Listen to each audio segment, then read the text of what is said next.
দক্ষিণ কামৰূপৰ ৰামপুৰত অনুষ্ঠিত এক ৰাজমেলত হোৱা অপ্ৰীতিকৰ পৰিৱেশৰ সৃষ্টিৰ আঁৰত থকা ব্যক্তি আজি অনুশোচনাত দগ্ধ ৰাজহুৱা সভাখনৰ মাজতে আবেগৰ বশৱৰ্তী হৈ স্থানীয় ধীৰাজ কলিতাক কৰা অপদস্থৰ অনুশোচনাত দগ্ধ ৰামপুৰৰে বাবুলি হাজৰিকা আৰু হিৰাম্ব মজুমদাৰ সভাত সপন কুমাৰ নামৰ এজন ব্যক্তিয়ে ভাষণৰ মাজেৰে ব্যক্তিগত আক্ৰোশ প্ৰকাশ কৰি বিপথে পৰিচালিত কৰিব বিচাৰিছিল ৰাইজক যাৰ বাবে সৃষ্টি হৈছিল এক অপ্ৰীতিকৰ পৰিৱেশৰ পিছে ঘটনাৰ অন্তৰালত থকা ৰহস্য পোহৰলৈ অহাত দুখ প্ৰকাশ কৰে অপ্ৰীতিকৰ পৰিৱেশৰ আঁৰত থকা এই দুগৰাকী ব্যক্তিয়ে অৱশেষত ৰাইজৰ আগত সংবাদ মাধ্যমৰ যোগেৰে জনালে অনুশোচনামূলক মন্তব্য বাবুলি হাজৰিকা আৰু হিৰাম্ব মজুমদাৰে আমাৰ যোৱা 18/5/2025 তাৰিখে আমাৰ দৰাবিল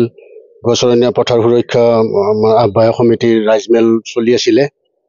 বক্তব্যবিলাক এজনকৈ দি থকাৰ মাজতে সপন কোঁৱৰ বোলা মানুহজনৰ মানে অপ্ৰীতিকৰ বক্তব্য ৰখাৰ ফলত যিটো তাৰ মানে আমাৰ পৰিৱেশ মানে সৃষ্টি হৈছিলে গতিকে সেই সৃষ্টিত আমাৰ ৰামপুৰৰে ভাতৃ ধীৰাজ কলিতাৰ ডাঙৰীয়াৰ লগত আমাৰ অলপ আৱেগিক মানে বুজাবুজিৰ ভুল হৈছিলে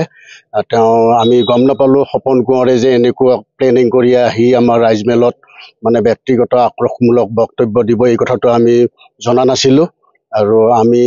আৱেগৰ বশৱৰ্তী হৈ আমি ধীৰাজ কলিতাৰ লগত যিটো আমাৰ মানে অকণমান মানে বিসংগতিমূলক মানে কাৰ্য হৈছিলে সেই ক্ষেত্ৰত আমি অতি দুখিত আৰু সুদূৰ ভৱিষ্যতে আমাৰ ভাতৃৰ মাজত যাতে এনেকুৱা ধৰণৰ পুনৰাবৃত্তি নহয় তাৰ কাৰণে আমি মানে অংগীকাৰ কৰিছোঁ আৰু সুদূৰ ভৱিষ্যতে আমি মানে ভাতৃৰ মৰম অটুট ৰাখিম বুলি আজি সংবাদ মেলৰ জৰিয়তে আমি বক্তব্যটো ৰাখিছোঁ আৰু আপোনালোকৰ জৰিয়তে আহ্বান ৰাখিছোঁ যে এনেকুৱা মানে কাৰ্যত উচতনিমূলক বক্তব্য নাৰাখাৰ কাৰণে অনুৰোধ জনাইছোঁ। পলাবাৰীৰ পৰা Jitumoni Sarma report news any 365 Stay informed, stay ahead. News Any 365